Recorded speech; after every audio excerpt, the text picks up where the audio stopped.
In this support video, I will show you how to export products from your MergeCommerce account. Go on Product Manager and then to the export. Here is the export page with the warehouses and marketplaces, all the products listed under warehouses and marketplaces. You can choose a specific warehouse or you can choose all of them. Same for the marketplaces. I will just choose all the warehouses and all the marketplaces. Click on export. As you can see, the process started. It will take a little while to prepare the file for us.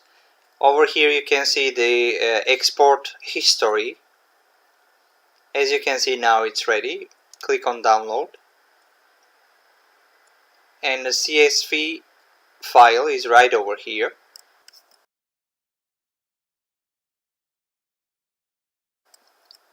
Because the exported file has an CSV extension, it needs to be exported differently according to the regional and Excel version when importing with Excel.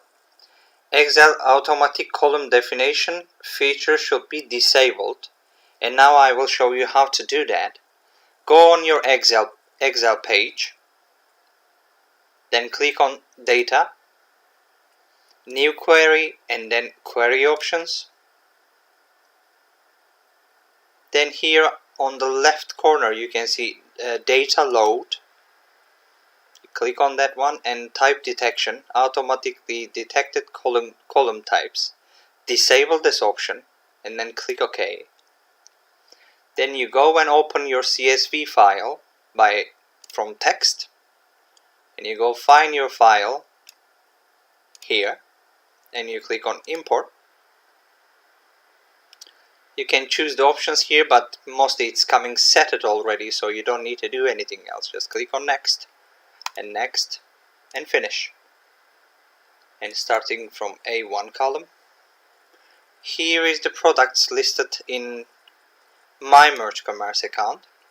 You'll be able to get the list and update it and then upload back to your MergeCommerce account, or if you do have any other marketplaces or any other web pages, you can upload inventory by using Excel.